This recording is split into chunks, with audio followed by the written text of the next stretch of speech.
Hi, I'm Michael Quigley from Catalyst. I'm on a mission to try and help 1 billion people. And in this video, I'd love to help you as a leader to motivate your team with 3 ways to motivate your team without them burning out or putting pressure on them. So the 3 ways are personalization, raise the standards, and praise the effort, not just the results. So let's go into all three of them. So the first one, it's all about personalization. What people are always thinking is, why should I care? Why does this matter to me? And as a leader, what you've got to do is make that link between the task, whatever they're trying to do, the role, the job, the project, and the outcome. And the way to do that is for people to think, this is actually meaningful to me. This actually matters to me. How do you do that? You've got to personalize it and create a context by knowing about them, what they care about. So let me give you an example.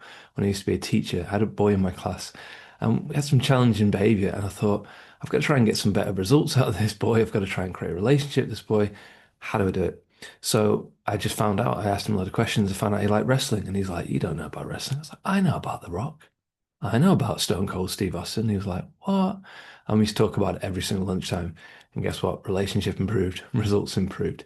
So personalization, you link it to something they do care about. Think about their goals, their motivations. It could be silly things. Think they might be obsessed with trains, right? So personalize it, create a context where that result you want or that job, that project exists within something that they do care about. The second way to motivate your team without them burning out, without being that horrible micromanager and poking people, is to think about raising the standard. So I'll give an example from when I was a leader in a jiu-jitsu context. So I had the privilege of being an instructor for a while and teaching children and adults jiu-jitsu, which is great fun, but it's a great responsibility because it can be very dangerous. And we used to do belts, and to achieve a belt, you have to have a grading. And our particular style is very hard. They were like 4 to 6 hours. We used to train for months for them. And where I live, we used to have this thing where we used to say, let's aim for the belt above. So if you're going for green, the next belt would be purple, but we'd go for blue. And that's the second thing you can do. Raise the standards. People get bored. If they don't have appropriate challenge, they're not going to be motivated. There'll be people in your team right now, they can do way more. But because things aren't personalized to them, like I've just said, they're not particularly motivated to give that bit more. So you won't be getting the best kind of results. So this is what you do it.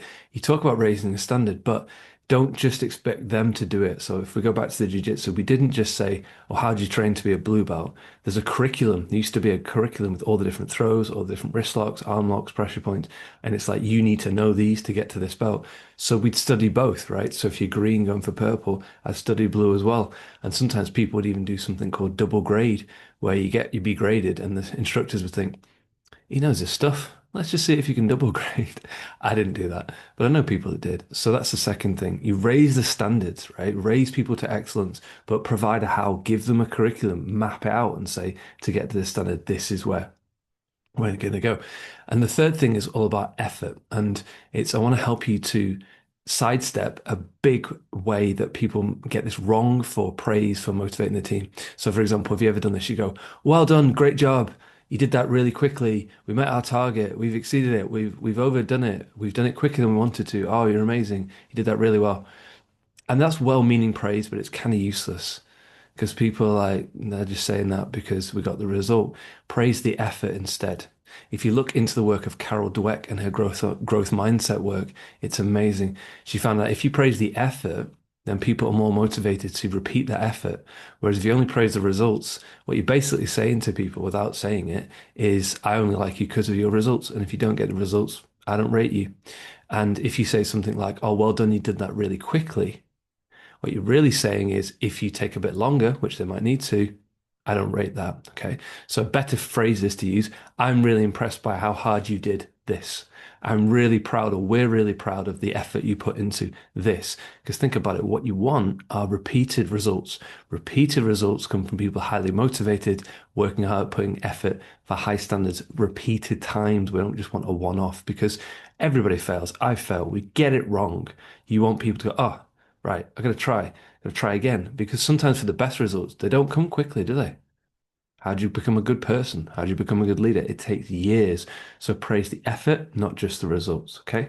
So personalize it, raise those standards, and make sure you're praising the effort, not the results. And you can supercharge the motivation in your team. So I hope you enjoyed that. Pick your favorite one. Tell me, comment below what's the one that you're going to use to work on. Please give it a like and subscribe to Cast if you're new. Got loads more great leadership ideas coming for you very soon. Take care. I'll see you soon.